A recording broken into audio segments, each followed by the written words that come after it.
So, are we going to make money from this? Have you ever heard those lines from a manager, CEO, VP, and you're a product manager and you've spent months building out something and users say they like it, but now you're getting that question, hey, are we going to make money from this? And you're building a 0 to 1 product, right? It did not exist at all before. And you don't know how to answer that or how to get signals. So maybe this video can help out at least a little bit. And there's a lot of examples I can use here from, Slack, Figma, Jira, Atlassian, that might help you out. But I also like to share my own experiences with product managers that I've worked with and projects that I've owned. I've built out multiple 0 to 1 products. And I want to make sure that if you want to stop watching now, there may be two things that you can take away before I go deeper into the video. If you ever built something, a feature, a product, it only comes down to two things on whether someone's going to pay you for your product. And that is, can you help them make more money? Are you actually able to make the other person or the customer more money? Or you're saving them time? There's no third way about this, right? There's no third option. Like if I convince myself and the customer that they'll make more money, or if I convince myself and the customer that they'll save time, they're very likely to pay you for the product, right? It's a great signal. And I'll talk about how you can gauge the signal when you have $0 in the bank account. But yeah, if you stop watching now, I want you to take that away. Hopefully you continue watching so I can kind of go deeper into how exactly to do this. Yeah, let's get into it. So I'm gonna use examples that are from the consumer space, so more apps, and also from the business space. So not sure what kind of product managers might be watching this, or people that are not product managers maybe that want to get into the field or are interested in the field. The biggest is the take my money moments, right? So if you have people that are able to commit, right? Like you're showcasing a demo, right? You're showcasing a product, a prototype, and I say a prototype, even a tech prototype, like, or even if you're showcasing ideas, someone has like a glint in their eye, like, hey, take my money, or when will this be ready, right? Where they're excited instead of just feeling, oh, this is cool, very nice, and back to my tea, and I'll see you another day, right? So these are two very different sentiments where they're both positive, but one is way more positive, where they're like, take my money or I'll sign right now. And that's how you know you've hit gold. So like Canva, for example, designers were begging for months, can you please add bulk seats? Can you please add bulk seats? And so when they introduced it, they were very certain that this is going to save people time. It'll help the companies make more money eventually, right? More designers, better collaboration equals more money. It's a simple recipe. And so that's one signal. Another is, if you're more in the B2C space, is maybe a waitlist gauge, right? So you can, if there's a feature that's available to thousands of users, maybe millions of users, you can always waitlist it. Hey, we're building X feature, join the waitlist, right? And that's a very good gauge of how many people might actually be interested in, right? So to give you an example, if I was a tech software company and I certainly started selling vacuums and I was like, join the waitlist to buy the latest vacuums, probably wouldn't get a lot of signups. Now, on the other end, let's say I am a credit card company and I'm selling accounting software or credit card software. And I'm like, hey, we have a new type of card coming out. It lets you get 4% cash back instead of 2% as our older products. Would you be interested? And the wait list would probably grow because people would be like, oh yeah, I'd love more cash back. Or actually, no, I have other cards that give me more cash back. You might not get a response. So it's in a great way to gauge it. So I'm a big fan of that, and the referral velocity, and sort of like seeing what the NPS is, right? Because the more people on a wait list, the more likely it is that people also refer your product or be like, hey, I know something is building and it's coming along.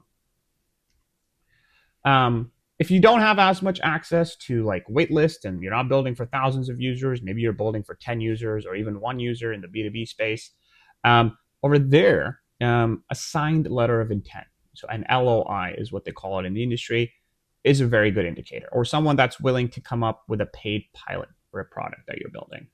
And so that what that means is it's not really a commitment per se. You can't ever hold anyone to it, but it's a verbal yes, right? It's better than a verbal yes. Sorry. So instead of someone just saying like, yes, I'll make it, at least it's like a sign, like a signal, right? That, hey, I'll sign a letter of intent to buy your product, provided you meet the expectations of the service that I'm expecting, right? So I, as a customer, I'm signing a letter that I will buy your product, but you need to deliver on what you just sold me, right? In terms of delivery. Like Jira has a great example here where they had 6 service desks already signed up where people were willing to switch over. And it's basically proof that customers would would switch over and switch their budget of service desks to Jira, to Atlassian, instead of their current solution. And the product was unfinished at the time. So it's a great signal.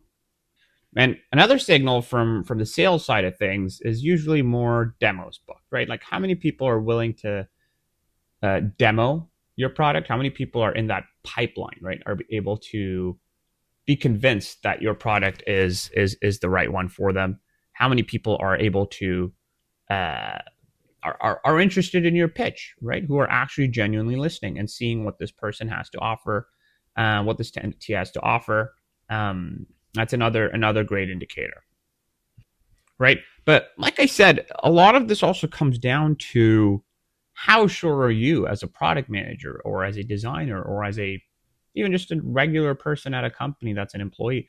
How sure are you that you're going to save the customer time or make them money, right? Remember what I said at the start of the video. It has to be one of these two. If you're very certain of it and you can give a customer the same feeling, you will be able to secure a deal. There's no reason that you shouldn't be able to, right? Because it's logical. I'm saving money, you're saving money. I'm saving time, you're saving time.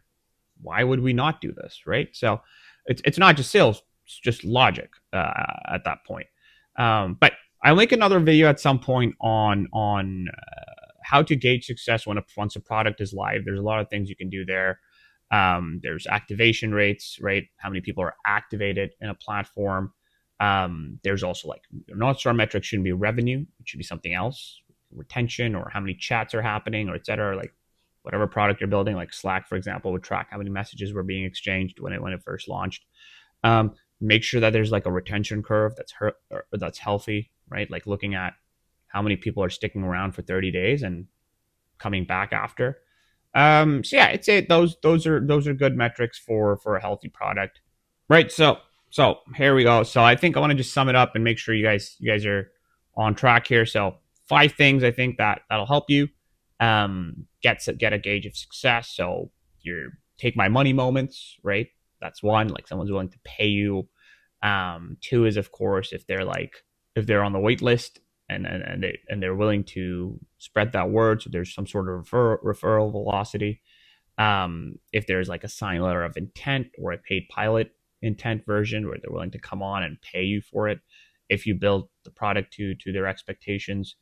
And is there like a sales pipeline, right? Is there any signal from there, right? Are people more B2B, but are there people willing to come up and and participate in your demos? The more people that are interested in your demo, more it's usually a better gauge of the industry.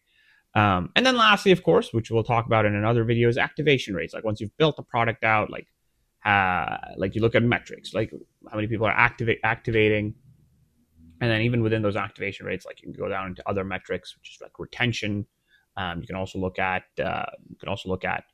um, sort of like your metric that's personalized for your app or chat or product. You know, so for example, if it's chats, if it's a chat product, look at how many chats are happening, right? If it's an accounting product, how many people are processing payroll through it, or could work with some sort of other North Star metric there, right? If it's taxation software, how many people signed up and went through the onboarding workflow and at least started putting into practice one account, right? That would be like activated. So there's a lot of different ways to go about this, and we'll talk about this in another video.